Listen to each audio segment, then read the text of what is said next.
হযরতে আব্দুল্লাহ চেহারা দেখে নারীরা পাগল হয়ে গেল। আব্দুল মুত্তালিবের বাড়িতে গিয়ে বলছেন, আপনার ছেলের সঙ্গে আমাদেরকে বিবাহ দেন, আমাকে বিবাহ দেন। আব্দুল মুত্তালিব বললেন, মক্কায় তো অনেক পুরুষ আছে, তাদের সঙ্গে তোমরা তো বিবাহ করতে পারো, তোমরা আব্দুল্লাহর পিছনে কেন এমন করে ছোটাছুটি করো?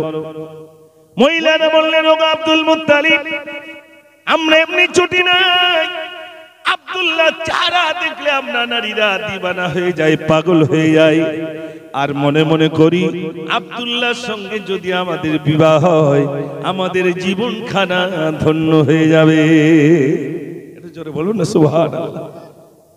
চেহারা দেখে দিবানা, হযরত আব্দুল্লাহর চেহারা দেখে দিবানা হয়ে যায়। যেমন একটা গৃহস্থ মানুষ বা সমাজের সম্ভ্রান্ত ঘরের মানুষ যেমন বাড়িতে থাকলে তার বাড়িতে সর্বদাই মানুষের আগমন ঘটে, আব্দুল মুত্তালিবের বাড়ি প্রতিদিনের ন্যায় নারীরা শুধু আগমন করে। আব্দুল মুত্তালিব, একটুখানি রাজি হয়ে যাও, তোমার ছেলে আব্দুল্লাহর সঙ্গে আমার একটুখানি বিবাহ দিয়ে দাও। আব্দুল মুত্তালিব প্রেসান হয়ে যান। মক্কার নারীরা আব্দুল্লাহ যখনই বার হয়ে যায় তখন নারীদের আগমন ঘটে। নারীরা দেখে অবাক হয়ে যায়, কোন পুরুষ এত সুন্দর চেহারা। আব্দুল মুত্তালিবের বাড়িতে এসে পারে বলো, আব্দুল মুত্তালিব, আব্দুল্লাহর সঙ্গে একটুখানি আমাদের বিবাহ দিয়ে দাও। আব্দুল মুত্তালিব বলেন, তোমরা কি দেখে দিবানা হয়েছো বলো? নারীরা বলতে থাকে, ওগো আব্দুল মুত্তালিব, আমরা এমনি দিবানা হই নাই, ওই চেহারায় যেন একটা নূর চমকায়, ওই চেহারা দেখে আমরা দিবানা হয়ে যাই। আব্দুল মুত্তালিবকে বলো, আব্দুল মুত্তালিব, আব্দুল্লাহর সঙ্গে যদি আমাদের বিবাহ হয় আমার জীবনখানা ধন্য হয়ে যাবে। আব্দুল মুত্তালিব চিন্তা করলেন, আর দেরি করা যায় না, হযরতে আমিনার সঙ্গে বিবাহ বন্ধন আবদ্ধ করে দিলেন। জোরে বলুন না সুবহানাল্লাহ। ভাইরা আমার, একদিন চলে গেল, দুদিন চলে গেল, 3 দিন হয়ে গেল। আব্দুল্লাহ রাস্তা দিয়ে যান। নারীরা আব্দুল্লাহকে দেখার জন্য যারা লালায়িত ছিল, আব্দুল্লাহ দেখার জন্য যারা দাঁড়িয়ে থাকতো, তারা আর কিছুই বলে না।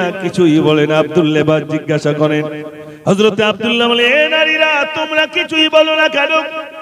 অন্যান্য দিন তোমরা আমার পেছনে আকৃষ্ট হয়ে যেতে, আজ আর কিসের জন্য কিছুই বলো না কেন? নারীরা বললেন, ওগো আব্দুল্লাহ, চেহারায় দেখতাম একটা নূরের জ্যোতি, নূর দেখতে পেতাম, জ্যোতি দেখতে পেতাম, ওই নূরটা আর আমরা দেখতে পাই না, কোথায় যেন চলে গেল। এই জন্য তোমার প্রতি যে আকর্ষণ ছিল সে আকর্ষণটা নষ্ট হয়ে গেল। সে নূর কোথায় গেছে ভাই? হযরতে মা আমিনার কাছে চলে গেছে। এটা জোরে বলুন না সুবহানাল্লাহ। হযরতে মা আমিনার গর্ভে শিশু বাচ্চা। সোনার ভাইরা আমার, কিছুদিন পরে হযরতে আব্দুল্লাহ চলে গেছেন সিরিয়ায়, ব্যবসা বাণিজ্যের জন্য সিরিয়ায় চলে গেলেন।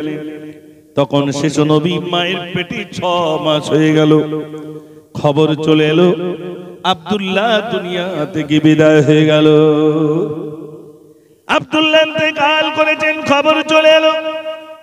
বাড়িতে কান্নার রোল পড়ে গেল। হযরতে মা আমিনা চিন্তিত, শিশু বাচ্চা রইল পেটে, আব্বা তো ইন্তেকাল হয়ে গেল। আপনারা নিশ্চয়ই জানেন, একটা বিবি তার ওরসে যদি সন্তান থাকে, স্বামী মারা গেলে কতটা কষ্ট। মা আমিনা ডুকরে ডুকরে কাঁদেন। ও সোনার ভাইরা, হযরতে মা আমিনা বিধবা হয়ে গেলেন, স্বামী হারা হয়ে গেলেন, সর্বদাই পেরেশান। শিশু সন্তান রইল, আবার শিশু সন্তান আর একটু আব্বাকে দেখতে পাবে না, আব্বাকে ডাকতে পারবে না। সোনার ভাইরা আমার, শুধু তাই নয়, বিধবা হয়ে থাকা তো অনেক মুসিবত। মানুষ বিভিন্ন দিক দিয়ে অপবাদ দিতে শুরু করে, বিভিন্ন রকম অপবাদ দেয় দুনিয়ায়। হযরতে মা আমিনার গর্ভে যখন শিশু মুহাম্মদুর রাসূলুল্লাহ সাল্লাল্লাহু আলাইহি ওয়াসাল্লাম রইলেন, কিন্তু মক্কায় একটা রেওয়াজ ছিল, বিধবা নারী কোনদিন সুগন্ধ ব্যবহার করতে পারবে না, আতর ব্যবহার করতে পারবে না। হযরতে মা আমিনা যখন রাস্তা দিয়ে চলতেন, এত খুশবু, এত সুঘ্রাণ বার হতো, মক্কার নারীরা বলতো, বিধবা নারী কিন্তু কি আতর, কি খুশবু মেখে যায়, এটা তো তার জন্য অবৈধ, কেনই এত সুঘ্রাণ মাখে? আমরা নিজেরাই তার প্রতি আকৃষ্ট হয়ে যাই। এত শুকরান, এত সুন্দর খুশবু কোথায় পাই? কোন বাজার থেকে আমিনা ক্রয় করে নিয়ে আসে? ভাইরা আমার, আব্দুল মুত্তালিবকে গিয়ে বলে, ও আব্দুল মুত্তালিব, তোমার বৌমা বিধবা হয়ে গেছে, তারপরে এত খুশবু কিসের জন্য মাগে? তুমি তো জানো বিধবাদের কোনোদিন খুশবু মাগতে নাই, আতর মাগতে নেই, আমাদের মক্কার রেওয়াজ। তোমার বৌমা এমন করে আতর সুগন্ধি মাকে, এটা কিন্তু আমাদের খুব খারাপ লাগে। আব্দুল মুত্তালিব চিন্তিত, মক্কার বুকে মানুষরা সবাই জেনে নিল আমার বৌমা সুগন্ধি মাকে, এটা তো আমার জন্য একটা বিরাট খারাপ। ও সোনার ভাইরা, এটা আমার জন্য বিরাট লজ্জাজনক কথা, আমার জন্য বিরাট লজ্জাজনক কথা। বিবিকে ডাক দিয়ে বললেন, বিবি, তোমার বৌমা বিধবা হয়ে গেল, বৌমা আমিনা বিধবা হয়ে গেল, স্বামীহারা হয়ে গেল। আমি কিছুই বলতে পারি না, যেহেতু তার স্বামী নাই। তুমি একটুখানি বোঝাও, যেন আতর খুশবু বেঁকে যেন রাস্তায় না বার হয়, কোথাও যেন আতর খুশবু নিয়ে না যায়। তুমি একটুখানি বুঝিয়ে বলো, আমিনা যেন খুশবু মেখে না যায়, তুমি একটুখানি বোঝাও। আমি বললে হয়তো রাগ করতে পারি। স্বামী স্ত্রী দুজনে আলোচনা করলেন, বললেন, বৌমাকে আমরা দুজনে ডেকে আমরা নিশ্চয়ই তাকে বলবো। ঘরের ভিতরে ঢুকলেন আব্দুল মুত্তালিব, সঙ্গে নিলেন বিবি, আর সঙ্গে নিলেন মা আমিনাকে। ডেকে বললেন, আমিনা, তোমার প্রতি আমাদের কোনো আক্রোশ নাই, কোনো কিছুই নাই, তবে মা শোনো শোনো, আমরা লজ্জায় মাথা নিচু করতে পারি না, মাথা নিচু হয়ে যায়, লজ্জায় আমাদের মাথা নিচু হয়ে যায়। তুমি কি সুগন্ধ ব্যবহার করো, যে ব্যবহারের জন্য মানুষ তোমার উপরে একটা দিবানা, একটা তোমার প্রতি মানুষের একটা ধারণা হয়ে যাচ্ছে। একজন বিধবা নারী, তার শরীর থেকে কেন এত খুশবু বার হয়? তুমি কোথা থেকে এই খুশবু নিয়ে আসো? দয়া করে এই খুশবু থেকে একটুখানি বিরত থাকো। মা আমিনা উত্তর দিলেন, আব্বা, এটা আমার শরীরের সুগন্ধি নয়।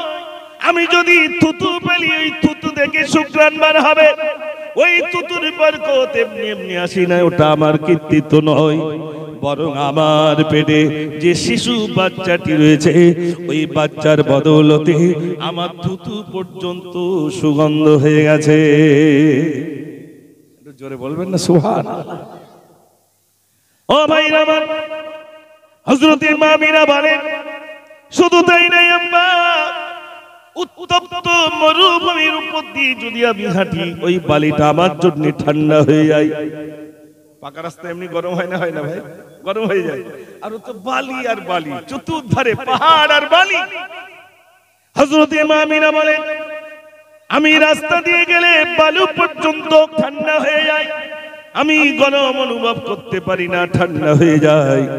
আমি বুঝেছি ওটা আমার জন্য নয়, মহান রব্বুল আলামিন আমার পেটে যে শিশু বাচ্চাটা দিয়েছে, ওই বাচ্চাটির বদৌলতে, তার বরকতে বালি পর্যন্ত ঠান্ডা হয়ে যায়। জোরে বলুন না সুবহানাল্লাহ। ও ভাই আমার, বিশ্ব নবী সাল্লাল্লাহু আলাইহি ওয়াসাল্লাম আমিনার গর্ভে, মা আমিনা বলে, হযরত মা আমিনা বলেন, অন্যান্য নারীদের পেটে যখন শিশু সন্তান থাকে, পেটটা থাকে উঁচু, আমি ছিলাম স্বাভাবিক, আগেও ছিলাম, পরেও তাই ছিলাম, আমার পেটটা ছিল স্বাভাবিক, কোনো উঁচু হয় নাই। তো হয় বসো, এটা মোটামুটি করলে কি হবে? বসো। ও সোনার ভাইরা আমার, আমি আপনাদের কাছে বলছিলাম, বিশ্বনবী সাল্লাল্লাহু আলাইহি ওয়াসাল্লাম মা আমিনার গর্ভে রয়েছেন। মা আমিনা বলেন, হযরতে মা আমিনা বলেন, আমি যখন ওই জমজম কূপের পানির কাছে চলে যেতাম, আপনারা জানেন কূপের পানি কোনোদিন উঁচু হয় না, বরং নিচুই থাকে। নিচু থাকে না ভাই? বালতি দিয়ে তুলতে হয়, দড়ি ফেলে পানি তুলতে হয়। হযরতে মা আমিনা যখন কূপের কাছে যেতেন, পানি আর নিচেই থাকতো না, পানি আর নিচেই থাকতো না, বরং ওই পানিটা কূপের উপরে চলে আসতো। জোরে বলুন সুবহানাল্লাহ। মক্কার নারীরা অবাক হয়ে গেল, আমিনা, ও আমিনা, আমিনা তুমি যেও না, তুমি দাঁড়িয়ে থাকো, তুমি তুমি যতক্ষণ দাঁড়িয়ে থাকবি কুয়োর পানি একেবারে সামনে থাকবে, আমরা কাটিয়ে নিতে পারবো। আর তুমি যেই না চলে যাবে কূপের পানি আবার নিচেই চলে আমাদের কষ্ট হয়। ও আমি না জানি না তুমি যেই না আসো পানিটা উঁচু হয়ে যায়। আমি না কাউকে বলে না, বরং শ্বশুরকে বললেন আব্বা কূপের পানি এমনিতে উঁচু হয় না, বরং আমার পেটে যে বাচ্চাটি আছে ওই বাচ্চাটির বদৌলতে কুয়ার পানি উঁচু হয়ে যায়। আমিনার গর্ভে তখন রাসূল করিম সাল্লাল্লাহু আলাইহি সাল্লাম, জোরে বলুন না সুবহানাল্লাহ। এই নিদর্শন হযরত আমিনা বলেন জিবরিল আমিন আলাইহিস সালাতু ওয়াস সালাম আমার কাছে আসলেন, স্বপ্ন যোগে বলেন আমিনা, ও আমিনা শোনো, তোমার গর্ভে যে সন্তানটি রয়েছে ওই সন্তানটির দুনিয়ায় নাম হবে মুহাম্মদ সাল্লাল্লাহু আলাইহি ওয়াসাল্লাম, আর আসমানে ওই শিশু বাচ্চার নাম হবে আহমদ। জোরে বলুন না সুবহানাল্লাহ। জিবরিল আমিন নাম দিয়ে গেলেন। হযরত আমিনা বলেন আব্বা আমার শরীর থেকে যে খুশবুটা বার হয় ওটা এমনিতেই বার হয় না, আমার পেটে যে শিশু বাচ্চা রয়েছে তার বদৌলতে বার হয়। হযরতে আমিনার কথা শুনে শাশুড়ি এবার বললেন আমিনা শোনো, তুমি যে ঘরে গোসল করো ওই গোসলখানা থেকে তুমি যখন বার হও আর আমি যখন ওই গোসলখানায় ঢুকি এত শুকরান বার হয়, আমি নিজে অবাক হয়ে যাই যে এত শুকরান কিসের জন্য বার হয়। নারীরা মক্কারি নারীরা হয়তো মালিক তুমি আতর ব্যবহার করো, আজ নিজ চোখে দেখলাম তোমার শরীর থেকে ওই সুগন্ধিটা বার হয় অন্য কিছুর জন্য নয়, বরং তোমার পেটে যে বাচ্চাটি রয়েছে ওই বাচ্চাটির বদৌলতে আমাদের ঘর পর্যন্ত সুগন্ধ হয়ে যায়। রাসূল আসবে। হযরত আমিনা বলছেন আমি স্বপ্ন যোগে দেখছি, আমি স্বপ্নের ভিতরে দেখছি যে আমার প্রস্রাব বেদনা শুরু হয়েছে। আমার একটা গজল ছিল, গভীর রাতে স্বপ্ন দেখেন আমিনা, গভীর রাতে স্বপ্ন দেখেন আমিনা, কে জানো ওইটা কি আঁকে শোনো না, ও গো শোনো না, তোমার উদরে তোমার উদরে আখিরি নবীর আনা, গভীর রাতে স্বপ্ন দেখেন আমিনা। জোরে বলুন না সুবহানাল্লাহ। আমিনা বলছেন গভীর রাতে স্বপ্ন দেখলাম ও আমিনা তোমার উদরে শেষ নবীর আবির্ভাব ঘটবে। হযরত আমিনা বলছেন আমি স্বপ্নে দেখছি তিনজন ধাত্রী এসেছেন, একজন মহিলা বসে রয়েছে। আমি জিজ্ঞাসা করলাম স্বপ্নে তুমি কে? বলছে আমি অন্য কেউ নই, আমি হলাম তোমারই মা হযরতে মা হাওয়া আলাইহিস সালাতু ওয়াস সালাম। জোরে বলুন না সুবহানাল্লাহ। আর একজনকে জিজ্ঞাসা করলেন তুমি কে? তিনি বললেন তুমি কি জানো না আমি অন্য কেউ নই, আমি ফেরাউনের স্ত্রী, আমি হলাম আসিয়া। মা হাওয়া আলাইহিস সালাতু ওয়াস সালাম এলেন, বিবি আসিয়া চলে এলেন আর একজনকে জিজ্ঞাসা করলেন তুমি কে? বলে আমাকে চিনো না, আমি হলাম হযরতে মারিয়াম, ঈসা আলাইহিস সালাতু ওয়াস সালাম মা জননী। ও সোনার ভাইরা, তিনি চলে এলেন, কয়েকজন হুর আল্লাহ পাঠিয়ে দিলেন, বিশ্ব নবী সাল্লাল্লাহু আলাইহি সাল্লাম জন্ম নেবেন, আল্লাহ রাব্বুল আলামিন ধাত্রী করে পাঠিয়ে দিলেন। জোরে বলুন না সুবহানাল্লাহ। তিনজন সহ হুর গেলে হুররা চলে এলেন, আল্লাহ রাসূল জন্ম নেবেন। হযরত আমিনা বলছেন সেদিন ছিল আপনারা জানেন রাসূলের জন্মকে কেন্দ্র করে কেউ লিখেছেন 8, কেউ লিখেছেন 9, কেউ লিখেছেন 12। তো 8 এবং 12 এই দুটো কে মানুষ বেশি প্রাধান্য দিয়েছে, 12টা বেশি মাশহুর। এখন 12 তারিখ হযরতে আমিনা বলছেন যে পূর্ণিমার চাঁদ যেন আমার ধরা এসে গেছে। রাসূল জন্ম নিয়েছেন, অন্যান্য নারীরা তারা প্রসব বেদনা অনুভব করে, আমি কোনো প্রসব বেদনা অনুভব করি নাই, আমি স্বাভাবিক। আল্লাহ রাসূল জন্ম নিয়েছেন, আমরা যখন জন্ম নিয়েছিলাম মায়ের ব্লাড বার হয়েছিল, হযরতে মা আমিনা বলছেন আমি কোনো অনুভবই করতে পারি নাই। জোরে বলুন না সুবহানাল্লাহ। আল্লাহ রাসূল সাল্লাল্লাহু আলাইহি সাল্লাম তিনি জন্ম নিয়েছেন। বিশ্বনবী সাল্লাল্লাহু আলাইহি সাল্লাম ধরা এলেন, কিছুক্ষণের মধ্যে হযরতে মা আমিনা বলেন আমি দেখতে পেলাম আমার নবীকে যেন ফেরেশতারা নিয়ে গেলেন। আল্লাহ রাব্বুল আলামিন আসমান দেখালেন, জমিন দেখালেন, ভাইরা আমার সবকিছু আল্লাহ রাব্বুল আলামিন আমার আপনার নবীকে সবকিছু ভ্রমণ করিয়ে তারপরে আবার মা আমিনার কাছে ফিরিয়ে দিলেন। হযরতে মা আমিনা বলেন আমার পাশে বসেছিল সুয়াইবা, হযরতে সুয়াইবা তিনি ছিলেন। হযরতে মা আমিনা বলেন সুয়াইবা ছিল। ও সোনার ভাইরা, আর কয়েকজন ভাইরা আমার ধাত্রীরূপে তারা এসেছিলেন। বিশ্বনবী সাল্লাল্লাহু আলাইহি ওয়াসাল্লাম জন্ম নিলেন। হযরতে মা আমিনা বলেন আমার শিশু বাচ্চা জন্ম নেওয়ার সাথে সাথে সিজদা দিলেন, সিজদা দিলেন। আমরা জন্ম নিয়েছি, রাসূলও জন্ম নিয়েছেন। বিশ্বনবী সাল্লাল্লাহু আলাইহি ওয়াসাল্লাম জন্মানোর সাথে সাথে সিজদা দিলেন।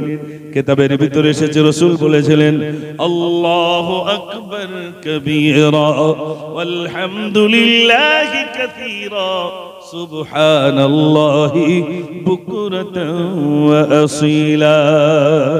জোরে বলুন না সুবহানাল্লাহ। ও সোনার ভাইরা, বিশ্বনবী সাল্লাল্লাহু আলাইহি ওয়াসাল্লাম জন্ম নিলেন, হযরত মা আমিনা দুধ পান করলেন, তারপরে সুয়াইবা তানার দুধ পান করেছেন।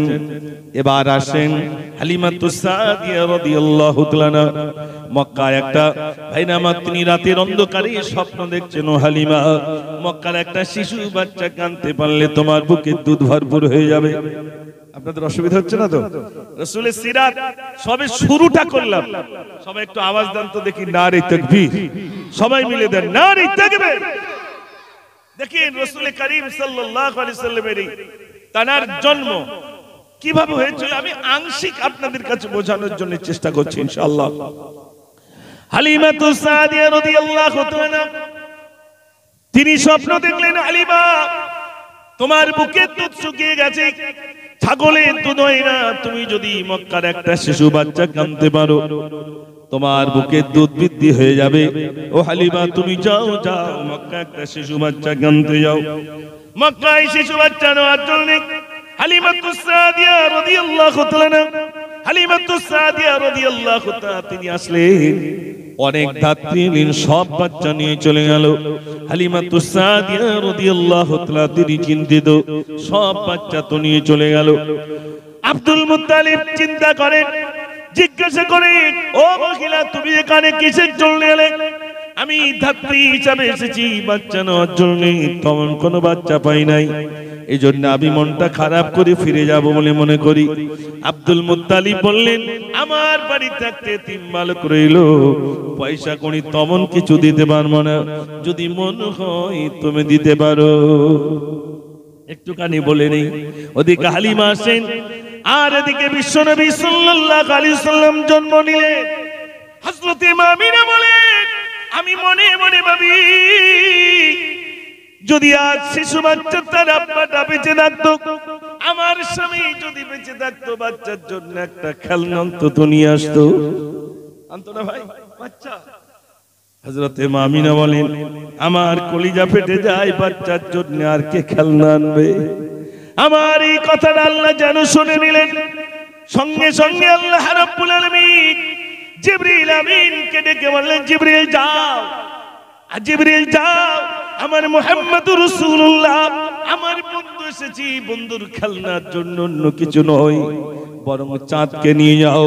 আমিনা বলছেন যেন চাঁদ আমার ঘরে এসে শিশু মুহাম্মদ সাল্লাল্লাহু আলাইহি ওয়াসাল্লামের সামনে যেন চাঁদ এসে খেলা করে। একটু জোরে বলুন না সুবহানাল্লাহ। ও সোনার ভাইরা আমার, বিশ্বনবী সাল্লাল্লাহু আলাইহি ওয়াসাল্লাম তিনি ধরে এসেছে হালিমাতুস সাদিয়া রাদিয়াল্লাহু তাআলা তিনি এলেন, এতিম বালককে নেওয়ার জন্য অনেক বাচ্চা সবাই তো নিয়ে চলে গেল। তিনি দেখছেন এতিম বালক নিলে পয়সা কড়ি তখন পাওয়া যাবে না। বিশ্বনবী সাল্লাল্লাহু আলাইহি ওয়াসাল্লামকে যেই না নিলেন, কোলে তুললেন, কোলে তুলে একটা চুমা দিয়ে দিলেন। চুমা দিয়ে এবার নিয়ে যাবেন নিজের বাড়িতে। উঠে তুললেন, যেই না উঠে তুললেন, উঠটা বসে গেল, উঠার ওঠে না। হালিমা বললেন, স্বামী গো তুমি একটু নিচেই নামো। যেই না স্বামী নিচেই নেমে যায়, সঙ্গে সঙ্গে উঠটা আবার উঠে যায়, সওয়ারি উঠে যায়। তিনি চিন্তা করেন, হালিমাতুস সাদিয়া চিন্তা করেন, আহারে এই বাচ্চাকে মনে হয় এই বাচ্চার সামনে আমার স্বামী বসেছি, পিছন হয়ে গেছে, এজন্যই মনে হয় সওয়ারে আর যায় না। হালিমা বললেন, স্বামী গো তুমি পিছনে বসো। যেই না পিছনে বসলেন, আর বিশ্বনবী সাল্লাল্লাহু আলাইহি ওয়াসাল্লামকে সামনে রেখেছেন, উটনিটা এবার চলতে শুরু করলো। একটু জোরে বলুন না সুবহানাল্লাহ। আমার রাসূলের সামনে পিঠ করে বসবে, আমার আল্লাহ সহ্য করতে পারে না, ওই সওয়ারি পর্যন্ত আগে যায় না। আমার নবীকে শিশু মুহাম্মদ সাল্লাল্লাহু আলাইহি ওয়াসাল্লাম কি বুকের উপরে নিয়ে যান। হালিমাতুস সাদিয়া রাদিয়াল্লাহু তাআলা বেশ কিছু দূর চলে গেলেন। ভাইরা আমার, পথের ধারে একটা কনকের সঙ্গে দেখা হয়ে গেল। একটা গির্জা নির্মাণ করা, ওই গির্জা থেকে বার হয়ে বলছো, বুড়িমা বুড়িমা দাঁড়িয়ে যান, দাঁড়িয়ে যান, আপনার নাম কি? হালিমাতুস সাদিয়া। জোরে বলুন না সুবহানাল্লাহ। ভাইরা আমার, হালিমাতুস সাদিয়া বলেন, রে গণক তুমি আমার নাম কেমনে বলেছো? কেউ দিয়েছে টাকাটা, একজন ভাই দিয়েছে, দরুদ পড়েন, আল্লাহুম্মা সাল্লি আলা, সবাই মাওলানা মুহাম্মদ ওয়া আলা আলি সাইয়্যিদিনা। ও সোনার ভাইরা আমার, আমি আপনাদের কাছে বলছিলাম, বিশ্বনবী সাল্লাল্লাহু আলাইহি ওয়াসাল্লামকে দুর্বল উট নিয়ে যাচ্ছিলেন। যে দুর্বল উটটা সবার পিছনে পিছনে এসেছিল, আর যেই না সেই দুর্বল উটে আমার নবী পাক যখন তিনি উঠেছেন, দুর্বল উটটা দুর্বল নেই, বরং দুর্বল উটটা সবল হয়ে গেছে। হালিমাতুস সাদিয়া রাদিয়াল্লাহু তাআলা সবার আগে আগে বাস চলতে শুরু করেন। ভাইরা আমার যারা এসেছিল আগে, তারা বলে, ও হালিমা, হালিমা তুমি যে উটটা নিয়ে এসেছিলে, তোমার সেই দুর্বল উট না আবার অন্য উট তুমি নিয়েছো? হালিমাতুস সাদিয়া বলেন, আমার সেই দুর্বল উট কিন্তু আজ সবল হয়ে গেল। রাস্তার ধারে একটা গণক গির্জা করে নির্মাণ করে রেখেছিল, ওই গির্জা থেকে বার হয়ে বলছো, বুড়িমা বুড়িমা দাঁড়িয়ে যান, দাঁড়িয়ে যান। হালিমাতুস সাদিয়া রাদিয়াল্লাহু তাআলা দাঁড়িয়ে গেলেন। যেই না দাঁড়িয়ে গেলেন, গণক বলছে, মা সত্য কথা বলুন, আপনার নাম কি? হালিমাতুস সাদিয়া।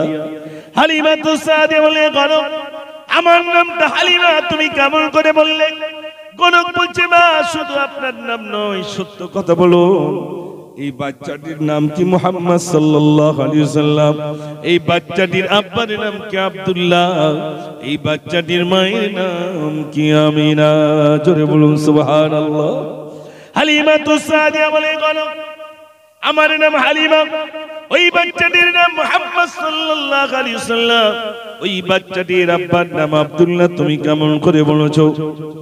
গণক বলছে, মা শুধু বাচ্চাটির নাম নয়, শুধু এই বাচ্চাটির আব্বার নয়, আমি সব বলে দেব, তবে এই বাচ্চার পিঠ মোবারক যদি একবার দেখান, জনমের মতো বলে দেব নামটা কেমনে বললাম। পিঠটা একটুখানি দেখাতে হবে।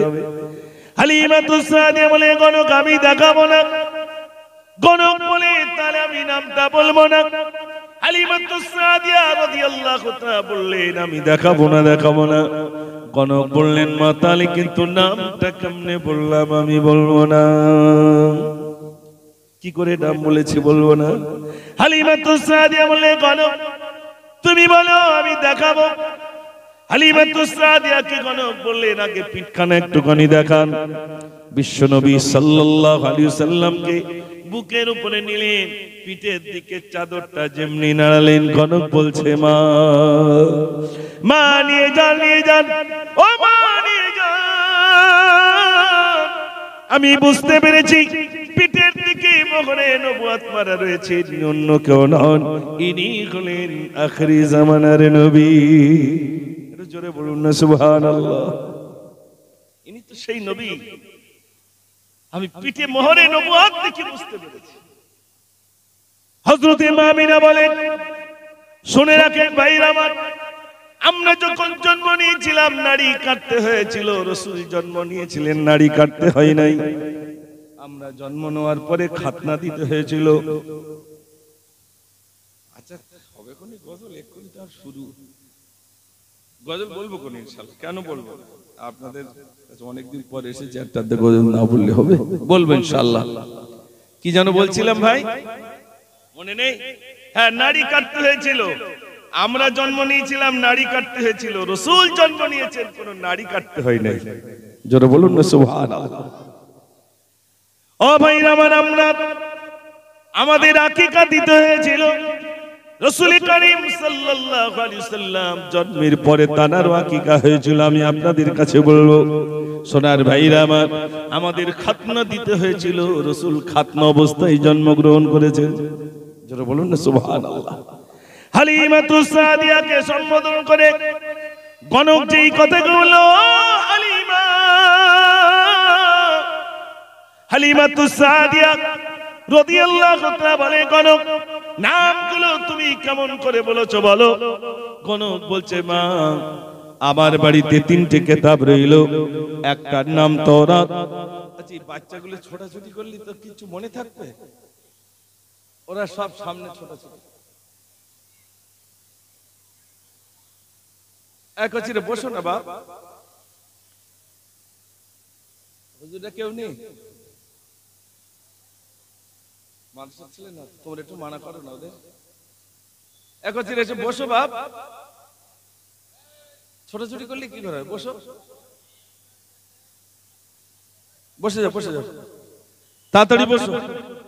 একদম দুষ্ট না, সামনে এসো, সামনে এসো, সে সামনে এসো, সামনে এসো। তোমরা তাকবীর দেন, নারে তাকবীর, সবাই মিলে দেন নারে তাকবীর। মাশাআল্লাহ, সামনের দিকে এসে বসো। হ্যাঁ, একটু সুন্দর পরিবেশ না হলে আর ওদিক ছোটাছুটি করলে আমার নজর ওদিকে, তো সমস্যা হবে। মাশাআল্লাহ, এবার কত সুন্দর লাগছে, সবাই বসে যাও। মাশাআল্লাহ। বুঝিতে পারি না খোদা মহিমা তোমার, তুমি কাউকে করো ভিখারিয়ার, কাউকে জমিদার, কেউ বা তাকে ও গো খোদা ও তুলিকার পরে, কেউ বা ভিজে বৃষ্টির মাঝে ভাঙা কুড়ে ঘরে।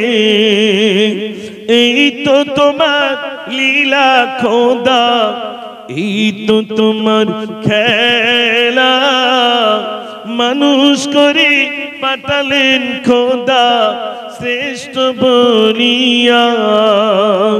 বুঝিতে পারি না খোদা মহিমা তোমার, তুমি কাউকে করো ভিখারিয়াত, কাউকে জমিদার। সবাই একটু আওয়াজ দেন আর মনোসংযোগ ফিরিয়ে আনুন, একটু আওয়াজ দেন নারে তাকবীর, নারে তাকবীর। আমি শোনাবো ইনশাআল্লাহ গজল। রাসূলের শানে তো অনেক গজল লিখেছি। মদিনা শরীফে গিয়ে একেবারে মসজিদে নববী শরীফে বসে বসে, আসলে রাসূলের শানে যখন কেউ নাত লেখে তখন মনে মনে হয় যেখানেই যাই তো রাসূলের রওজা দেখছি আর মনে মনে সেই গজলই যেন হচ্ছে অন্তরের মধ্যে। লিখেছিলাম বাংলায়, আর ওখানে গিয়ে বলি মসজিদে নববী শরীফ অন্তত এক কলি বলি। বলেছিলাম, মদিনার মাটি যদি পাই রাসূলুল্লাহ, সুরমা করে দেব বারবার, মদিনার মাটি যদি পাই রাসূলুল্লাহ সুরমা করে দেব বারবার যদি যেতে নাহি পাই সোনার মদিনায় দিও দেখা স্বপ্নে ও গো রাসূলুল্লাহ সুরমা করে দেব বারবার মদিনার মাটি যদি পাই রাসূলুল্লাহ সুরমা করে দেব বারবার জোরে বলুন না সুবহানাল্লাহ। দেখেন না আল্লাহ রাসূল সাল্লাল্লাহু আলাইহি সাল্লামকে নিয়ে যাচ্ছেন কে? হালিমাতুস সাদিয়া, মনে আছে তো? রাস্তার ধারে গণকের সঙ্গে দেখা, তো গণক যখন বলল ইয়া বুড়িমা দাঁড়ান, হালিমাতুস সাদিয়া দাঁড়িয়ে গেলেন। গণক বলছে মা আপনার নাম কি? হালিমা। হালিমা অবাক, নাম কেমনে বললে? হালিমাতুস সাদিয়া বলল আমার নাম কি করে বলেছো? গণক বলছে শুধু আপনার নাম নয়, আপনার কোলে যে বাচ্চাটি রয়েছে ওই বাচ্চাটির নাম কি? মুহাম্মদ সাল্লাল্লাহু আলাইহি ওয়াসাল্লাম। জোরে বলুন না সুবহানাল্লাহ। গণক আরো টেনশন, গণকের কথা শুনে মা হালিমা আরো চিন্তিত, আমার নাম সেই সাদিয়া গোত্রের বাড়ি, কেমনে বলল? হালিমাতুস সাদিয়া বলে গণক আমার নাম, বাচ্চার নাম কেমনে বললি? গণক বলছে মা সব বলে দেব, বাচ্চার পিঠ মোবারক একটুখানি দেখান। দেখানোর পরে গণক শির হয়ে গেল, আমি বেশক অন্য কেউ নয়, আমি বলছি নি হলেন আখিরি জামানার নবী। হালিমাতুস সাদিয়া বলে গণক কি দেখি তুমি নির্ণয় করেছো? বলছে আমার বাড়িতে চলুন, আমার বাড়িতে আমি তিনটি কিতাব আজ রেখে দিলাম, একটার নাম তাওরাত, একটার নাম ইনজিল, একটার নাম জবুর। তিনটি কিতাবের ভিতরে দেখলাম শেষ জামানার নবী যিনি হবে তাকে নিয়ে যাওয়া হবে এই রাস্তা দিয়ে, আনুমানিক যার এই রাস্তা দিয়ে নিয়ে যাওয়া হবে, যিনি নিয়ে যাবেন তার নাম হবে হালিমাতুস সাদিয়া। তার কোলে একটা শিশু বাচ্চা থাকবে, ওই বাচ্চাটির নাম হবে মুহাম্মদ সাল্লাল্লাহু আলাইহি ওয়াসাল্লাম। আমি আরো জানতে পেরেছি, আমি নির্ণয় করতে পেরেছি ওই বাচ্চাটির পিঠের দিকে একটা মোহরে নবুয়ত মারা থাকবে। আমি আরো নির্ণয় করতে পেরেছি ও হালিমা আসমানের দিকে তাকিয়ে দেখো, এক খণ্ড মেঘ রইল, এই বাচ্চা যত দূর পর্যন্ত যাবে ওই এক খণ্ড মেঘ ছায়া করতে করতে নিয়ে যাবে। জোরে বলুন না সুবহানাল্লাহ। মরুভূমিতে তো শুধু আপনার রৌদ্র, ছায়া কোথায়? আমাদের দিকে না গাছ গাছালি আছে, একটু ছায়া দাঁড়ালাম। এখন তো কোন রকম একটু খেজুর গাছ, তো সেই মানে বাগানের দিকে নিম গাছ লাগানো হচ্ছে, তাছাড়া অন্য কোনো গাছ নেই। মরুভূমি তো মরুভূমি, শুধু উট চড়ছে। এখানে অনেক হাজী সাহেব আছেন, দেখে এসেছেন। আমরা যখন মদিনা থেকে রিয়াদ এসেছিলাম প্রায় 14-15 ঘন্টা আপনার মদিনা থেকে রিয়াদ এসেছিলাম।